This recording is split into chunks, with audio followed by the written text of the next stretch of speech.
Hello and welcome back to Jerry Talks About It. I saw it, you saw it, and yes, we're going to talk about it. The NFL is back in the news again, this time for racially abusing black players by denying them equal access to the billion-dollar fund set up to compensate players struggling with the effects of CTE. At the core of the latest disenfranchisement effort is an application process that included something called racial norming. As uncomfortable as the term racial norming is to roll off the tongue, the details of how insidious its actual impact was on black players will make your skin crawl. First, the NFL established a standard for measuring cognitive damage. Second, they established a minimum amount of cognitive damage necessary to validate a claim. For example, one headache a month probably wouldn't validate your claim, while consistently failing orientation questions like what month is it or what's today's date might qualify you. The amount of cognitive damage registered on the standard scale affected both the validation of your claim and the size of any compensation the fund would release. Once a claimant had completed testing with NFL doctors, their test scores were tallied and measured against the standard. That sounds pretty straightforward. However, what race norming did to those scores was reduce the overall starting cognitive score of black players, asserting blacks had an innate lower cognitive starting point than players of other races. Therefore, by reducing the starting score for black applicants, it was much harder for black athletes to demonstrate the negative delta in their cognitive function scores needed to qualify. At this point, we're going to have to pause for a second and recognize the obvious historical loop here. The NFL, in effect, established two separate and unequal thresholds for determining job-related cognitive impairment. That's to say that being unaware of what city you're in is an unacceptable level of cognitive impairment that demands recognition and compensation if you are of another race, say white.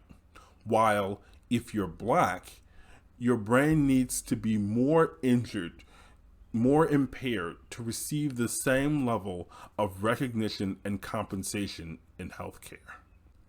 The loop back here is the consistent minimization of the black experience in healthcare. A recent study found doctors routinely undertreat pain in African Americans based on false beliefs in racial differences between blacks and whites. This means not bad doctors, but the same doctors that are providing compassionate, empathetic care to so many patients are the same doctors that steep the black experience in so much pain. We aren't receiving the same level of care or access to support and compensation. This is medical apartheid.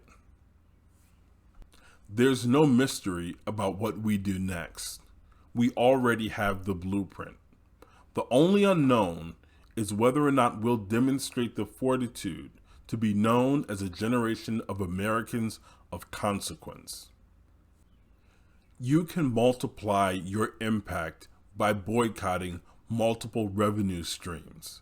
This means the legislative branch will not only hear from state leaders regarding low game day turnout and revenue, they'll also hear from technology and social media leaders regarding ad revenue and usage.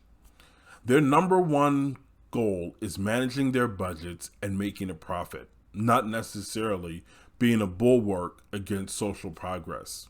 They will lobby for your cause if it means they can get back to business as usual. The boycott will end when Congress passes meaningful legislation that abolishes qualified immunity, civil asset forfeiture, which is already illegal under the 14th Amendment, excessive bail, which is already prohibited under the 8th Amendment, and removes the slavery provision under the 13th Amendment.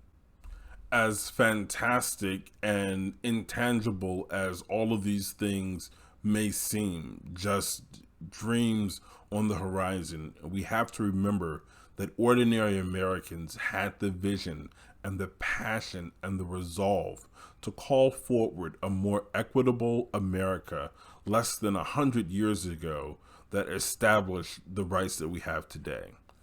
Now is the time for us to refocus those efforts and call for a national boycott of the NFL and its related products.